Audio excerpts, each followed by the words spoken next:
চট্টগ্রাম ইপিজেডে তোয়ালে কারখানায় আগুন নিয়ন্ত্রণে আপ্রাণ চেষ্টা করছে ফায়ার সার্ভিসের ২৩টি ইউনিট। যোগ দিয়েছে বিমান বাহিনী ও নৌবাহিনীর ইউনিটও। এই মুহূর্তে সেখানে আছেন রিপোর্টার পার্থপ্রতিম বিশ্বাস। সরাসরি যাচ্ছি তার কাছে।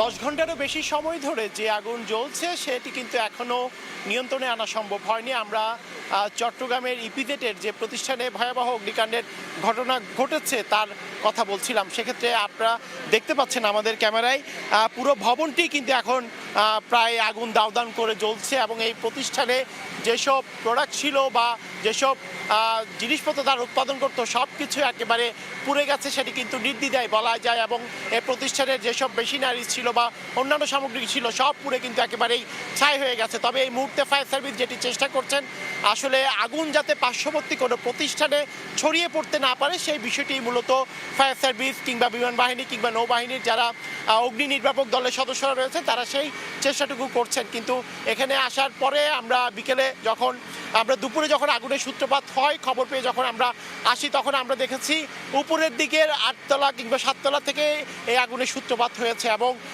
এরপর 6ষ্ঠ তলাতেও কিন্তু আমরা দেখেছি আগুন এসেছে। কিন্তু সন্ধ্যার পর থেকে আগুন নিয়ন্ত্রণহীন হয়ে পড়ে।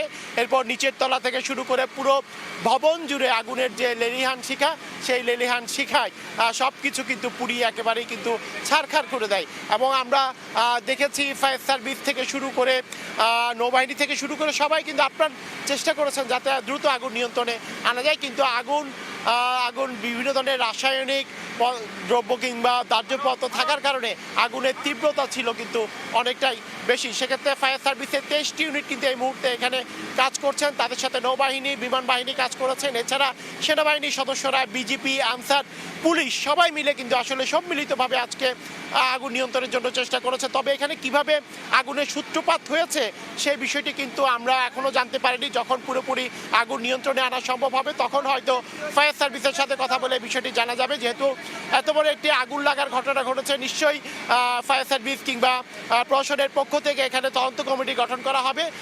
সেই আসলে তার মাধ্যমে আসলে বোঝা যাবে কি কারণে কিভাবে এখানে আসলে আগুনের সূত্রপাত হয়েছিল, ভয়াবহ আগুন লাগার ঘটনা ঘটেছিল। আমরা দুপুরে যে আসলে আগুন লাগার ভিডিওটি দেখেছিলাম তখন আমরা দেখেছিলাম 8 তলার একটি কোণা থেকে ধোঁয়া উঠছিল। সেই ধোঁয়া থেকে কিভাবে এই আগুন পুরো ভবন জুড়ে ছড়িয়ে পড়লো সেটিও কিন্তু একটি বিষয়। এবং এই প্রতিষ্ঠানটিতে আগুন নিয়ন্ত্রণের জন্য কিংবা অগ্নি নির্বাপন ব্যবস্থা ছিল কিনা সেটিও হয়তো তদন্ত করে দেখা হবে। তবে এখানে যেসব শ্রমিক কাজ করতো ফায়ার সার্ভিস আমাদেরকে নিশ্চিত করেছেন সকল শ্রমিককে কিন্তু বের হয়ে গেছেন এবং যখন আগুন লেগেছিল ধোঁয়ায় কিছু শ্রমিক আটকা পড়েছিল তাদেরকেও কিন্তু উদ্ধার করা হয়েছে। এবং এতক্ষণও কিন্তু আমরা কোনো আহত কিংবা নিহতের কিন্তু খবর এখানে পাইনি বা কাউকে খুঁজতেও কিন্তু এখানে আসেনি। তো সেক্ষেত্রে বলা যায় যারা যেসব শ্রমিকরা এখানে কাজ করতো তারা নিরাপদে বের হয়ে গেছেন। তবে 10 ঘন্টা অতিবাহিত হতে চললেও এখনো পর্যন্ত চট্টগ্রামের ইপিজেডের প্রতিষ্ঠানে যে আগুন লাগার ঘটনা ঘটেছে সেটি কিন্তু এখনো নিয়ন্ত্রণে আনা সম্ভব হয়নি। তো এই ছিল আমার কাছে এখনো পর্যন্ত ইপিজেড এলাকা থেকে এখানকার সর্বশেষ খবর। তোয়ালে কারখানার আগুনের সবশেষ নিয়ে আমরা সরাসরি ছিলাম চট্টগ্রামে।